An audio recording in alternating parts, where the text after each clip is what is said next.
Finalmente chegou um dos dias mais aguardados pelo mercado, que é o dia 1º de dezembro, onde o Fed finalmente para de apertar o seu balanço e agora a expectativa é de que ele faça um afrouxamento, uma expansão, que vai liberar essa liquidez nos mercados. Mas espera aí, por que os mercados estão caindo diante dessa notícia? Talvez seja mais complicado do que você imagina e é sobre isso que eu quero falar no capítulo de hoje. Então a gente precisa começar pelo o anúncio que havia sido feito pelo Jerome Powell, lembrando, na reunião passada ele já tinha avisado que a partir do dia 1º de dezembro, né, o dia que eu estou gravando esse vídeo, você começa a ter uma estagnação, pelo menos um congelamento da contração aqui do balanço do Fed, que é o famoso quantitative tightening. Então, para quem não sabe, o quantitative tightening é quando o Fed deixa vencer os títulos que estão no seu balanço e simplesmente começa a não colocá-los no mercado, né, e deixando eles vencerem, eles simplesmente são eliminados e você tem essa redução ali do balanço, né? Parte é cash, parte em bonds e outros títulos, né, mortgage-backed securities, entre outros, né? Só que o grande objetivo aqui é você controlar a liquidez, né, sugar um pouco de liquidez. Quem acompanha esse podcast sabe que a gente está falando aí de bank reserves, só que agora o objetivo é transmitir para o mercado para dizer, olha, eu vou ajudar vocês caso vocês precisem e vamos aos poucos fazendo essa expansão. E aí já entra a palavra QE, né? Vamos ter a impressora de dinheiro ligada novamente, né? E todos que acompanham esse podcast também sabem que não é bem assim que funciona e que o mercado tem vários movimentos que não tem nada a ver com isso. Mas o grande problema é o seguinte: você cria essa narrativa aqui, que talvez seja uma das mais legais, uma das mais assim, comuns de se ver, mas que atrapalham bastante no entendimento, que é você pegar esse gráfico e falar simplesmente, olha, ó, QT ends tomorrow. Então ele vai acabar e depois disso o Bitcoin vai simplesmente explodir, porque isso significa automaticamente que vai ter uma enxurrada de liquidez nos mercados, mas a gente está vendo exatamente o contrário, os mercados estão despencando. Mas por que isso, afinal? Mas antes de mais nada, se você gosta desse tipo de conteúdo sobre mecânica monetária, como que funciona a criação de liquidez e principalmente, né, como ela permeia ao redor do mundo, afetando todos os nossos investimentos, nós temos o nosso Substack, onde você pode acompanhar vídeos como esse, gratuitos, de segundas a sextas-feiras, e nos finais de semana nós entramos em detalhes na Universidade Omnimacro, para você entender exatamente como a liquidez funciona. E para aqueles que querem uma certa referência, né, estão completamente perdidos em como investir diante de um caos como esse, nós temos o nosso portfólio Omnimacro, onde nós publicamos os resultados de forma gratuita e membros podem ver exatamente a nossa alocação e toda vez que a gente muda. Está bastante turbulento, fizemos algumas mudanças recentemente, você pode acompanhar aqui tudo isso nos links da descrição abaixo. Lembrando, hoje é o último dia para você poder fazer a sua inscrição ainda no Black Friday, né, /Cyber Monday, onde os membros anuais podem também ter um segundo ano gratuito. Todos os links na descrição abaixo, ok? Então vamos lá. Agora a gente tem que entender uma grande complexidade que nós estamos vendo em vários movimentos que estão acontecendo nesse exato momento que eu estou gravando esse vídeo, para poder te dar ferramentas para explicar o que está acontecendo. Acho que é melhor começar pelo Bitcoin, né? O Bitcoin foi o que mais chamou a atenção, porque ele teve uma movimentação muito forte no domingo à noite, como sempre, né? É uma coisa típica, né, de mercados futuros, etc.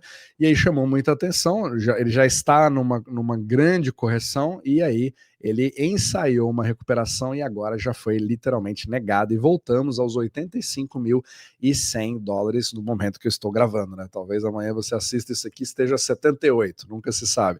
Então vamos ver como é que as coisas vão acontecendo. E isso chama muita atenção porque, em princípio, vários disseram não teria muito motivo para acontecer isso, não temos nenhum tipo de notícia específica, etc. Só que o mercado continua com um grande medo, né? A gente está em extreme fear aqui, a 25, e você sente, é como se fosse aquela grande sensação espalhada pelo Twitter, né, pelas redes sociais, de dizer alguma coisa ruim, muito ruim, vai acontecer, mas ninguém sabe dizer exatamente o que. Agora a gente pode avaliar algumas das coisas que vêm chamando a atenção, porque são sempre contracorrentes. Então vamos à primeira. Muitos chamaram a atenção em relação ao timing, porque ontem à noite, se você está no Ocidente, é justamente a abertura dos mercados na Ásia, e o Japão foi o que mais chamou a atenção. Agora eu quero te trazer em relação a esse movimento específico. Então aqui são dois gráficos. Você tem os juros de 10 anos dos bonds japoneses, dos JGBs, representados aqui em laranja, só que ao mesmo tempo eu também coloquei os juros de 10 anos da China. E você percebe claramente que o Japão está passando por aquele grande processo, né, de normalização, de subida de juros. Eu quero voltar, quero sair da deflação japonesa, e agora você percebe aquele medo da população, o medo do BOJ de falar, não, agora nós vamos ter um sério problema em relação à inflação, talvez a gente não quer mais perder o controle, precisamos ali ter o controle da taxa de juros, e ao mesmo tempo o iene tá ficando mais fraco, então você tem toda aquela questão, né, de carry trade, será que agora acabou, etc., e é sempre mais complexo do que isso, mas os juros de 10 anos continuam subindo e, por enquanto, o BOJ não está intervindo. Então vamos ver quanto tempo isso se sustenta, se vai continuar dessa forma, mas é uma coisa certa, a gente sempre tem expectativas de determinadas coisas, apesar de você ver um movimento, não significa que ele seja iminente, até porque continua sendo um juro relativamente baixo comparado ao resto do mundo, só que para o Japão significa sempre bastante, porque os bancos japoneses têm bonds que pagam negativo nos seus balanços, né? E aí provavelmente o Japão, que sempre gostou de fazer intervenções, exige-se sempre outras intervenções. Resta saber quais tipos vão ser, mas você está diante de uma mudança de governo japonês Kusanagi Takaichi, que realmente espera que você tenha estímulos, né? Então o fiscal domina, e quando domina você tem essa reprecificação ali dos bonds japoneses. Por outro lado, a China vem passando pelo efeito contrário. Então a China vem passando por um processo deflacionário, inclusive fiz um artigo sobre isso no nosso research, né? Para quem não sabe, membros Omnimacro têm acesso a isso. Fiz um artigo extenso, né? Uma pesquisa sobre o mercado imobiliário chinês, comparado inclusive com o mercado americano. Você pode dar uma olhada aqui nos detalhes no Substack, e isso é uma das grandes reflexões, né, em relação ao que está acontecendo com os bonds chineses, e principalmente com o controle de capitais, ele acaba criando esse processo deflacionário. Só que agora, pela primeira vez, nós estamos diante de um mundo onde o Japão está mais inflacionário do que a própria China, o que é bastante curioso. Então vamos ver como que as coisas vão indo, e isso é uma grande representação dessa mudança drástica de todo o sistema monetário global, essa bagunça, né, essa reorganização dos novos carry trades que vão ser feitos. Afinal de contas, todo o sistema monetário é um grande carry trade, e ele é feito, o principal carry trade é o do dólar, certo? Então é por isso que você tem todo esse sistema dependendo do dólar até hoje. Então isso aqui já é bastante interessante, chamou bastante atenção, principalmente ele ter subido tanto, né, os juros terem subido tanto agora no Japão nessa última noite, e coincidiu um pouco com o Bitcoin caindo. Isso chamou atenção, mas não é a única coisa.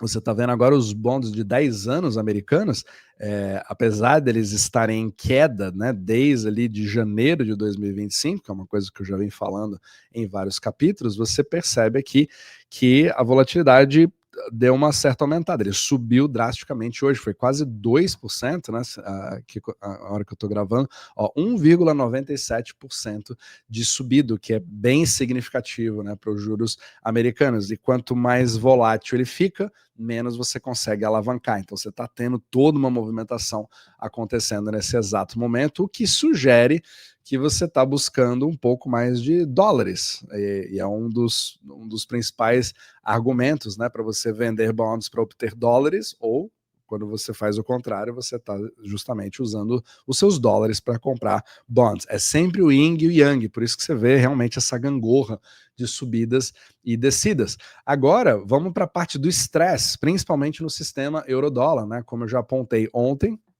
você tem aqui uma grande, ainda uma preocupação aumentada em relação às taxas de juros fora dos Estados Unidos comparados com dentro dos Estados Unidos, que é o SOFR menos Fed Funds Rate, né? Então isso aqui a gente ainda não tem os dados mais atualizados, infelizmente, vamos aguardar, acabou de abrir o dia 1º de dezembro, mas o que já está demonstrando que está voltando, vai voltar à discussão, que talvez você deva colocar no seu radar, é o SRF, que é o Standard Repo Facility do Fed, ou seja, aquela entidade que foi posta à disposição dos bancos que tiverem problemas para o crédito interbancário, né, que é o repo, de poder obter esse crédito. Então ela está voltando a ser usada. Lembrando, né, eu expliquei para membros no fim de semana passado do famoso estigma, do receio das entidades bancárias de serem pegas tendo que usar o SRF, porque se você tem que fazer isso, significa que está tendo algum problema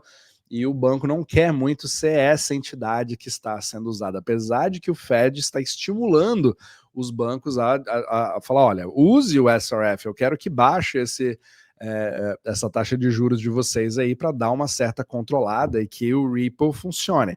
Então tá todo mundo meio que preocupado com o Ripple, inclusive o Fed. Só que o Fed não é isso que ele vai falar nas reuniões. Ele vai falar sobre o pleno emprego e a estabilidade de preços, o duplo mandato para a população, que é o que a população realmente quer entender, né? O que faz parte da vida dos americanos, e é lógico, se você perguntar para qualquer americano o que é Ripple, provavelmente 99,9% não tem a menor ideia, apesar de ser o mercado mais importante da vida deles, que permite que a gente possa usufruir de toda essa tecnologia que nós temos aqui, né, sem a gente nem saber.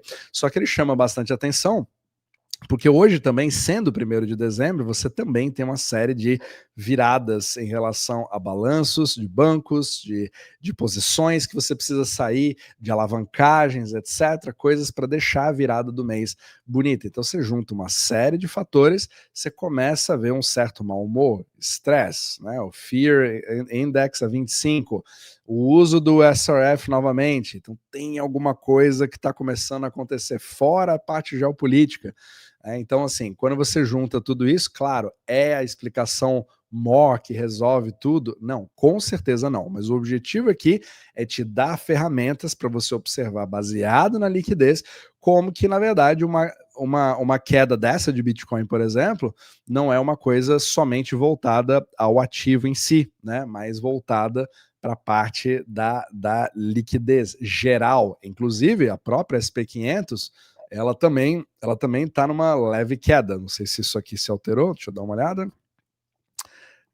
Nesse exato momento está praticamente estável, né? Menos 0,12% nesse exato momento, mas também nada muito bullish, nem também muito bearish. Então fica aquela grande incerteza justamente pelas expectativas do que está acontecendo aqui. Então você teve um anúncio do Fed e aí, apesar de agora estar você ter finalmente a efetivação, isso obviamente já estava precificado, mas o mercado continua acusando o Fed de não estar se movendo na velocidade correta. E hoje à noite, né, do dia 1º que eu estou gravando, teremos algum discurso do Fed noturno que é bastante fora do comum e vamos ver o que vai ser dito. Talvez a gente já tenha aí alguma coisa mais significativa que afete no momento que você for assistir esse vídeo, mas essas são as condições pelas quais você tem ali todo um mal-estar que nesse momento continua permeando os mercados justamente pela falta de